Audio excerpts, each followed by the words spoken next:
Today I have with me Dylan Walsh, a native of Rosslare. Let me wish him a warm welcome to the Rosslare podcast.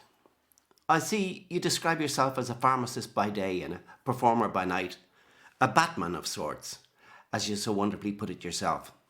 Tell me about Bruce Wayne and your daytime guise.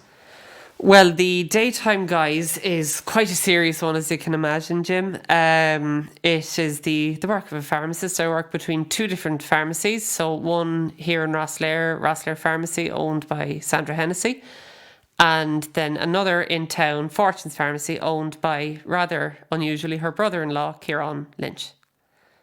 It's quite a rewarding job, I must say. It's one where you can go the extra mile to help those around you who need that little bit more, and should be a listening ear in a lot of cases for some people who do need it and find it hard to get in touch with, particularly other healthcare professions and things. We're quite accessible. So, from the little I know of you, Dylan, you seem to be an outdoor person. So this kind of strikes me as strange that you would be in a pharmacy, which is very much an indoor thing. yes, well, I suppose there's two sides of the same coin. As I would have described our college lecture halls in Trinity, we were in the dungeons, as it were. So there was one day it snowed and we had absolutely no idea of the weather outside. So I suppose it's a reaction to that there's a lot of indoors. So it's nice to get outdoor when you can in spare time and at the weekends and the evenings and stuff, if the weather allows, of course. Yeah. Let me leave the Bruce Wayne character and go to Batman. So what do you do at night? Well, in a normal year, I would spend most of my evenings in rehearsal for various different productions throughout the year. I would be involved in the four dramatic groups in Wexford Town. So that'd be Oyster Lane Theatre Group, Wexford Light Opera Society, Wexford Pantomime Society, and the Wexford Drama Group. So between all four, one is quite busy for the whole year, as you can imagine. So, But surely this year you've been very, very quiet. Can you actually go to rehearsals or things like that? no, I was rehearsing for a show called The Producers. And Nathan Lane, Matthew Broderick made it famous in a film about 10 or 15 years ago up in Enniscorthy. And we literally said goodbye to each other on, I think it was a Wednesday evening in rehearsals. Then, of course, we all know what happened next, and that's the last time I've rehearsed. It's quite. This has been very much a disastrous year for the arts in general. But I hear you're about to perform the annual Wexford pantomime. Well, normally it would be the 6th, the 12th. Yes, this year, for obvious reasons that we don't need to go into, of course, we are going online. So what we are doing is we have already recorded our short pantomime, so it's not as long as the normal one, and it will be aired online from the 1st to the 3rd of January 2021, and it is free to view for anyone who wishes to do so, with optional donations at the end to contribute towards costs such as costume hire and the video production and some small special effects that are going into it as well. And I hear that this new production is going to be called Jack and the Beanstalk Lockdown 2. Yes, so Jack and the Beanstalk 2, locked down but not out. So essentially what it is it's a follow-on from last year's production, which was, rather unsurprisingly, Jack and the Beanstalk. All the characters are the same, so it's essentially what happened after they made friends with the giant at the top of the beanstalk. Producer Thomas O'Leary will have his work cut out trying to make this work. Have you seen any of the footage? No, I've only seen the footage that I myself have submitted. We are going to see it at the same time as everyone else in January when it's aired. So would that be the same for every actor in the play, that they've only seen their own piece? Yes, so the way we recorded it was we were given a particular description to set up in our own homes, with different requirements for the video capture, such as lighting requirements and background and things like that.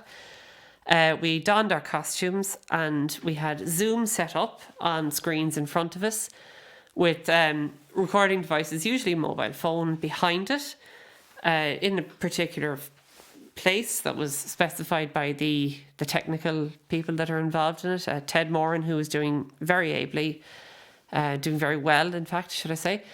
And then we spoke into our mobile phone as we heard the lines through Zoom. So anyone who's used Zoom, which is possibly everyone in the country, nay world at this stage, will know that there is a slight lag on Zoom, usually about half a second. So if person one delivers their line, it's usually a second before they hear the response from person two. So in order to combat that, Ted is going to get our videos and cut out those extra seconds and merge it all together so that it will still have the same pace, the same excitement and the same attention grabbing way that Wexford Pantomime audiences are used to with our live productions. I'm going to ask you, what character do you play in Jack and the Beanstalk? I'm quite a minor character. I'm playing the character of Dunstan, who was last year was the Giant's butler. But of course, due to COVID restrictions, it means he's been locked in his room and doesn't have to wait on anybody. So he's quite thrilled about it. So I'm lucky enough now. I didn't have too much to do this year. So it's just 1 or 2 small scenes. But the main 6 characters certainly had their work cut out for them, should I say, this year. Okay, I'm going to drift now here to the Rose of Tralee. Yes. I'd like to discuss the Rose of Tralee, and you applied in 2016 for the first time, is that correct? That is correct, yeah. So I was in work and there were 2 of the 2015 Rose escorts on the radio. They were challenging one of the guest hosts on the programme, Carl Mullen, to apply for the Rose of Tralee Rose Escort programme. So it was a relatively quiet day and I said, oh gosh, that sounds interesting. So I clicked on the apply button. So the first page was the usual stuff like name, date of birth, address, that sort of thing. So I said, oh gosh, there's nothing really to this. Clicked on next. And there was a whole host of very in-depth questions that one had to fill out. Went from there then to... Can I ask you, what sort of questions were they asking? What qualities do you have that make you feel you would be a good Rose escort was one that I do remember quite distinctly. And what qualities do you feel a good Rose should possess? So various different things surrounding the now world famous festival. So. When did you first discover that you needed to have €1,500 also? It was made quite clear during the initial application. So that if you were successful, you were obliged to raise €1,500 in sponsorship, or indeed, if you wished, you could front that money yourself. This is to pay for all sorts of things, such as accommodation, food. Literally, when you go down to Tralee and to boot camp beforehand, you don't put your hand in your pocket unless you wish to buy drink, essentially. Surely you couldn't afford £1,500 yourself. Well, some people did save up for the year. Some people knew that this was the case and had saved. Some people got sponsorship for it, or instead of, say, buying the additional suits or formal wear that would have been required, they were sponsored by menswear shops to get the formal wear and promote that shop on social media and things like that. So how would you manage to promote a tailor shop or a shop like that? It would be through the Rose of Tralee International Festival website. It would be referenced in your blog. There would be links to it on your particular bio and stuff that would be up on the website for 12 months. The Rose of Tralee would include it in any posts about Rose escorts, particularly if it was about you yourself. And you could promote it on your own social media, and then the Rose of Tralee International Festival will usually share that on, usually Facebook would be their main platform. You yourself wrote a blog for the Rose of Tralee. What was that about? I was asked to write, as a former Rose escort, they asked me to write a piece for their own blog, so I duly agreed, and it went live there. Oh gosh, was it possibly 12 months ago, I think. Their piece went live, or possibly even longer than that. I actually can't remember when it was exactly, but yeah, no, they asked me to write a little piece about my experience and how I went from Rose of Tralee Rose Escort to my own blog. Is it true that 200 people apply every year to become escorts? 200 or often cases more than that. When I did it, there were 65 positions available with some reserves. So if one person had to pull out for personal reasons, health reasons, various different, work commitments and things that they couldn't get out of, there was always a reserve to take his place. It's been narrowed down since then. Rose of Tralee have changed the format of the festival in August. So when you first applied, did you expect to get a result? To be honest, I didn't expect to get it. I didn't expect to be in, but they obviously saw something that they liked, so they not only got me back for 2016, that they invited me back for 2017 as well. So, were you one of the youngest ever to do that? No, one of the oldest actually. I am now too old to be a Rose escort. Unfortunately, I've aged out, as the fella says. So, I was in the older half. Usually most of the lads would be in or around 24, 25 would be the average age. So basically you're saying after 25 or 26 you can no longer be it's 30. It's 30. 30 for a Rose escort, yeah. Why would that be? I suppose they want to keep it relevant. They want to keep it within the youth of Ireland. And what is the average age of the competitors themselves? The Roses tend to be about anywhere between, well, they can be anywhere between 18 and 29 now. Their average age, again, would be similar. It would be slightly younger than the Rose escort. So you're talking roughly 23, 24, 25. Most of the girls would have been around that age. I find it a bit strange that somebody 5 years older can't be an escort, but this is life. I also believe that you guys were asked to cycle over the Connacht Pass.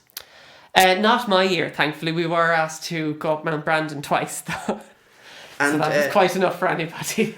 And what about the surfing, kayaking and sewing? What's that got to do with being an escort? Yes, so all of that was at boot camp. Part of it is to promote all the various activities that are available in County Kerry for any tourist, national or international as the case may be.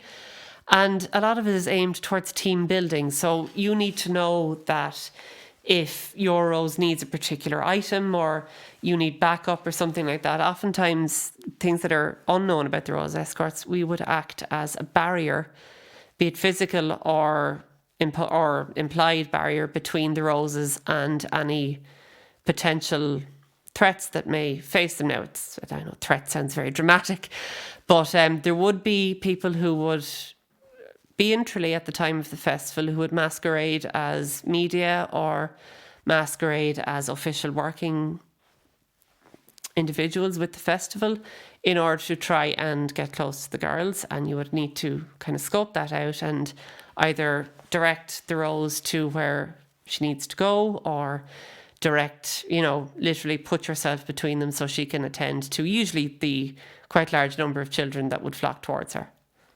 Do you not think it's a bit crazy to cycle over Connacht Pass? Oh, I do. A lot of it is as I said, for the team building purposes. So you can rely on the other fellas that are around you to back you up or to support you with anything you may or may not need.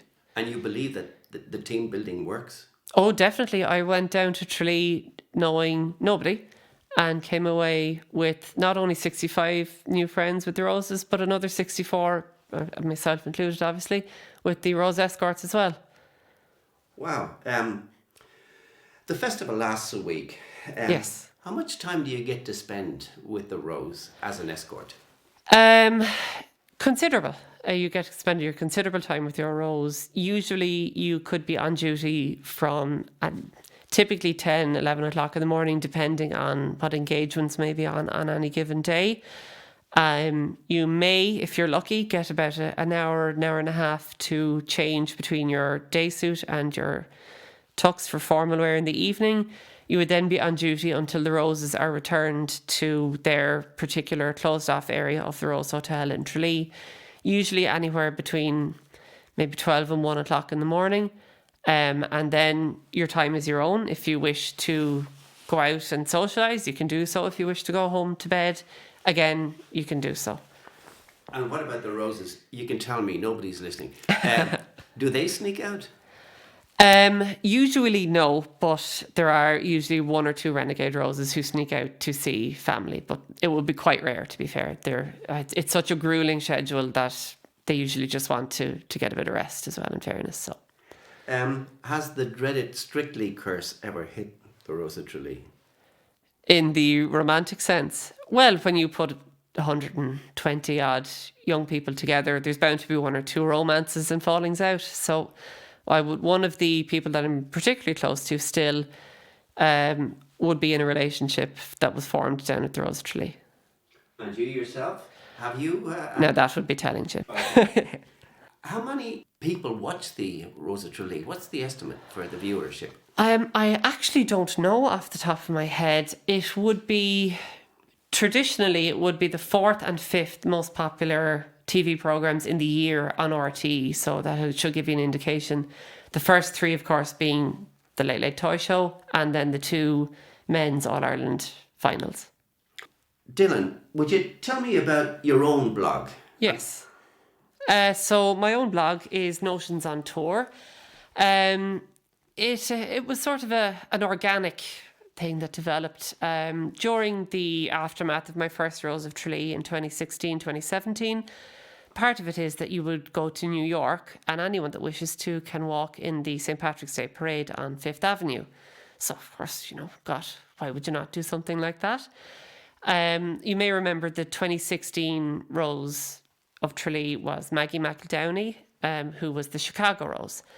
So because of that, she was having a few people to Chicago for their parade, which is usually on a weekend before or after St. Patrick's Day, depending on which is closest. And most people went from there then to New York for the main event. So I had made one of my roses the first year was Bridget Gallagher. So she was the Philadelphia Rose. So I naturally made friends with quite a lot of the US roses that year. So I said, you know what?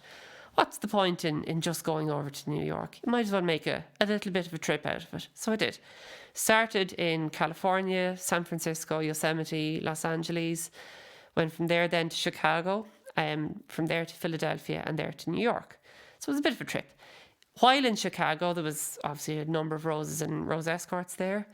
I happened to be sitting across the table from the New Zealand rose, Hannah Greeley. And for me, the Rose of Tralee experience was, if an opportunity arises, say yes, seize it with both hands. So in conversation, she said, oh, you should come out to New Zealand to visit. And I looked her straight in the eye and I went, okay. So from there then, it developed a planned 22 days in New Zealand with a stop off in Australia. My next Rose of Tralee experience had happened at that stage, and one of my rose pairings was Abu Dhabi. So I flew via Abu Dhabi so that I could stop off there on the way home. So it was all in all about 5 weeks in total. And I found that when I was journeying around New Zealand in particular, it's a phenomenal country. I said, God, I quite like this. And, through my own social media, I had put up bits and pieces and people were going, oh, I'd love to see more of that. And, where else have you been? And so I started telling them and I said, God, you know what? I'm feeling a little bit creatively stunted. Let's face it, pharmacy isn't known for its creativity. So I had taken a good few photographs in New Zealand, mainly to put up around my, at the time, newly purchased house. So I said, right, I enjoy that. So let's see, can I make something of it? So a good friend of mine from college had her own blog. Tara Povey is her name. She is Where's Tara?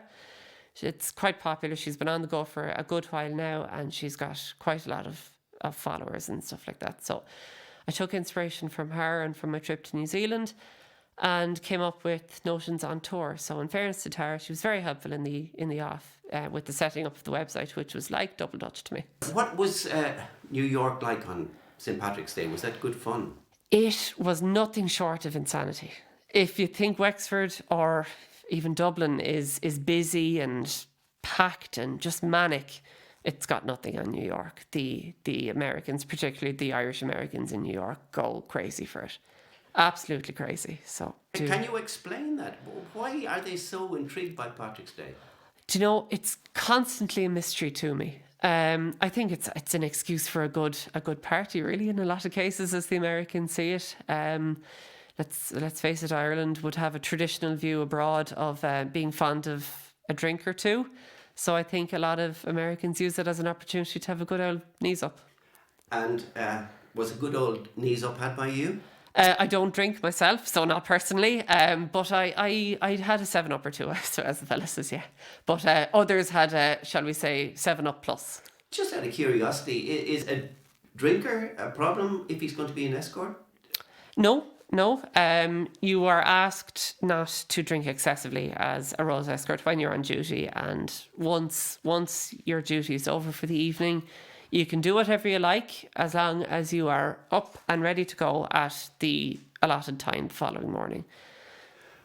I see on your blog that you've been to New Zealand and you've done some skydiving in New Zealand. You've been to Grand Canyon. And you liked Alcatraz. Can you tell me about Alcatraz? Alcatraz was amazing. That was in the original American trip before I started blogging consciously. My late father was fascinated with it. We would have sat down and watched Escape from Alcatraz, the famous film that most people would have heard of. And it was just always a place of fascination. And I said, no, if I'm going to San Francisco, this needs to happen. I have to get out to Alcatraz. Dad had died in 2008, so this was almost 10 years on at this stage. So I said, no. He never got to go, so I'm going to go instead. You were doing it for him? Yes, I was, yeah. And is that why it was special, or did you actually find the place itself special? I found the place fascinating. It's very little has changed with it since its days as a federal prison, other than when the Native Americans occupied it a couple of years later, by the 70s, if memory serves. But a lot of the graffiti, as was seen by the conventional American population at the time, is still there. So on one of the emblems above a door into the prison officers' part of the prison, there's the red vertical lines, and the Native Americans made them into the word free.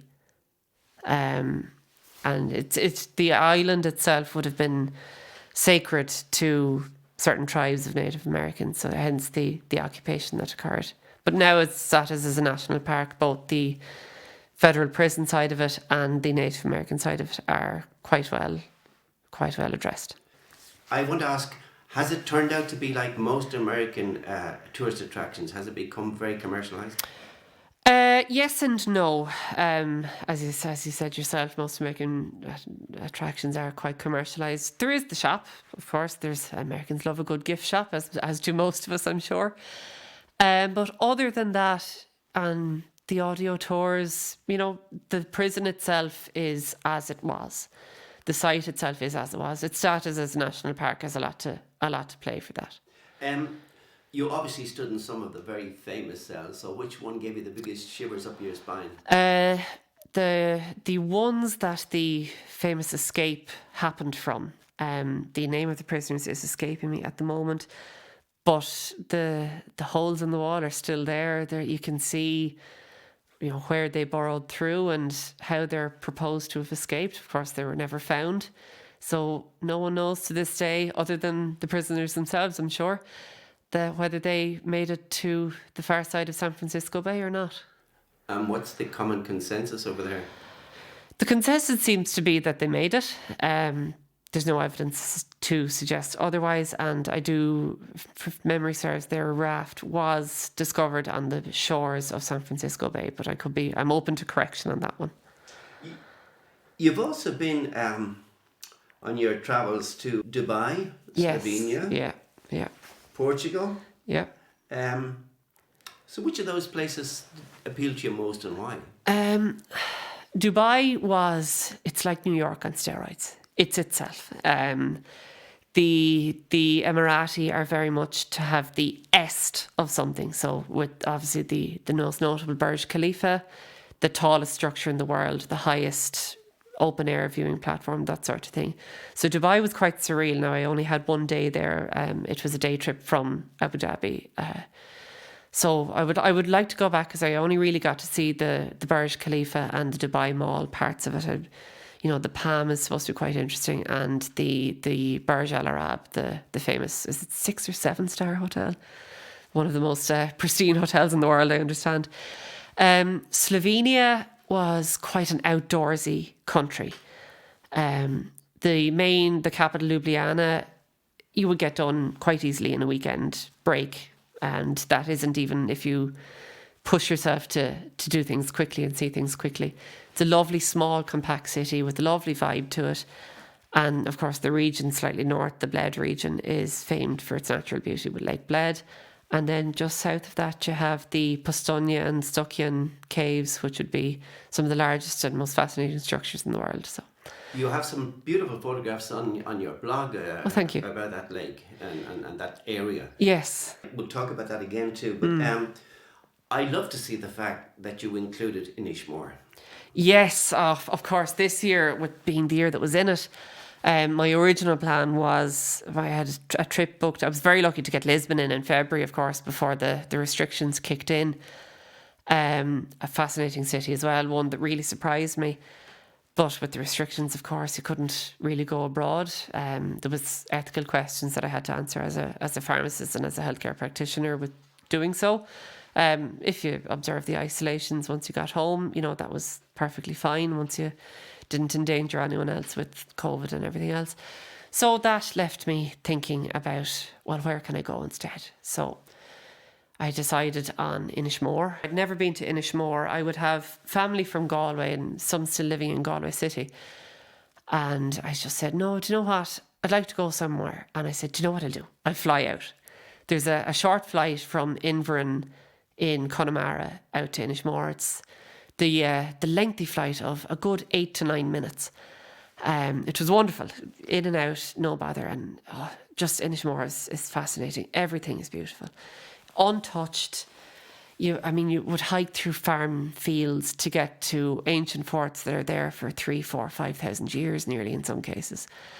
I can't get over how beautiful it is, how peaceful it is. It's a wonderful place, and there's the real old Irish sentiment of the front doors of all the houses are literally wide open. There's nothing, and as my B&B hostess wonderfully put it, she said, well, if the bike there now that you've rented, you don't have to lock it. Sure, where are they going to go with it? There's a lot to be said for it. It's a wonderful place. I just want to ask you, were you lucky with the weather? Relatively. It was cloudy and overcast in a lot of cases. I know, cardinal sin as a pharmacist, I did get sunburnt. I foolishly went out on a day that I thought was much colder and much darker than it was. Needless to say, that wasn't the case, so I came back like a tomato. But yeah, there was one morning, it was slightly damp. But other than that, typically the islanders would have said to me that the weather on the islands is better than it is on the mainland. So now whether that's a little bit of self-promotion or not is probably another story. But I was very lucky with the weather, very lucky. You seem to mention in your blog, places to stay. You obviously look for value for money when you do these things. Yes, that's right. I stayed in a B&B on Inish, but I would look for places that are a little bit upmarket, but not something that's going to cost the earth. The exception being when I was in Dubrovnik, I did splurge a little bit. It was the end of 3 weeks around Croatia and Slovenia, so I said, no, I'll treat myself here.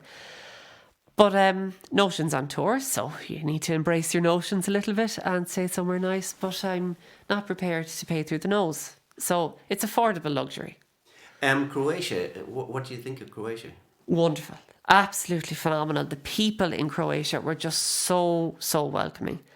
The scenery, people would be famed with the coastal areas, particularly in the northern Istrian region, with quite a lot of high-rise apartments and things like that in tourist resorts up there.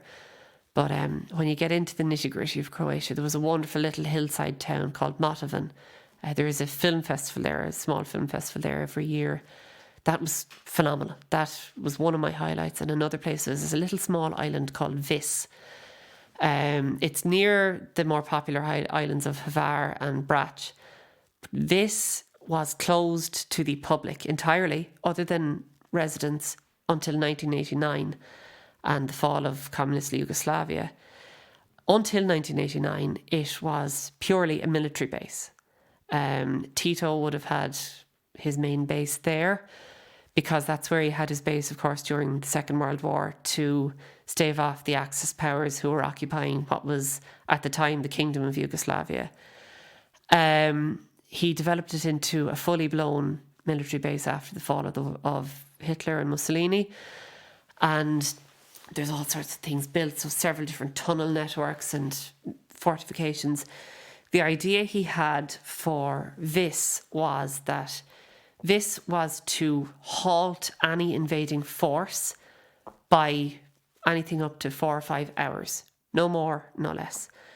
With the idea being that the main Yugoslavian forces could then retreat to the mountainous regions of Yugoslavia, so typically around what we would know today as Bosnia and parts of Serbia and inland Croatia, and start guerrilla warfare against any invading force. So Tito's Yugoslavia was not the same sort of communist regime that we would all be familiar with in Russia or the former Eastern Bloc. It was kind of a liberal communism. So, you were allowed to go to your holiday resorts. There was a little bit more give and take with people leaving the country to return and things like that. So he feared invasion as much from the Russians as he did from the American forces at the time. So that was his plan. Thankfully, it never happened.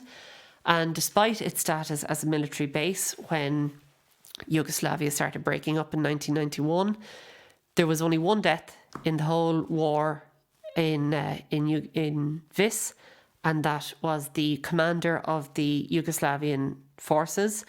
He was a Montenegrin, and he was sent the order to kill all civilians on Vis and essentially burn it to the ground so that the Croatian nationalists couldn't use it as a launching platform to attack mainland Croatia or Yugoslavia, I suppose it was at the time. And rather than do this, he took his own life. So Vis was captured by the Croatian nationalists with one death, and that was at his own hand. Traditionally, down through the centuries, Vis would have been the island where if you control Vis, you control the Adriatic.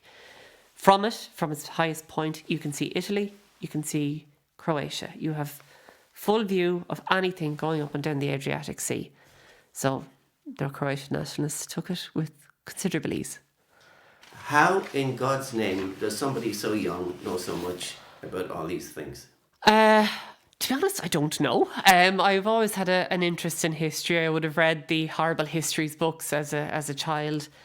My poor parents, God love them, they were badgered into getting them. And I would have drunk them in. Now, I probably made a mistake and didn't do history for my leaving cert, but I was fascinated by it up until junior cert level. Certain aspects of history, not necessarily all of it. Particularly fascinated with the Tudor era time in England. Modern history, World War I, World War II, that sort of thing. And since I did a musical drama called Michael Collins with Oyster Lane in 2018, I've had quite a graw for that part of Irish history. It would have, in school, it wasn't really done very well. I felt it was made out to be a little bit kind of dull and boring and names and dates and all that sort of thing. But the musical drama was written in such a way that it's incredibly true to history. They did play on the romance with Kitty Kiernan a little bit, all right. But the facts, down to the treaty debates, the words sung by the actors on stage are the same words as you can see in Dáil transcripts from the debates for the approval of the treaty as it happened in the end. So I'm just mesmerised by the stuff, You obviously have the travel bug. Yes, certainly. Did you always have that? No. I got it from the Rose of Tralee. What's what happens when you make friends all over the world that you decide you'd like to visit. Up until then, my holidays would have usually been, I have quite a good friend living in London, so they would have been over to London to visit, and that was pretty much it. I must say, I was very, very impressed with the photography in your blog as well. And thank you. You not only act, but you have a visual eye as well. Anybody hoping to travel in the near distant future should take a look at your blog site. I really recommend it. And it's called Notions on Tour, and I promise them they won't be disappointed. Dylan, it was a great pleasure talking to you. And Likewise. Thanks for being on the Rosslare podcast. A great pleasure, Jim. Thank you very much. Thank you.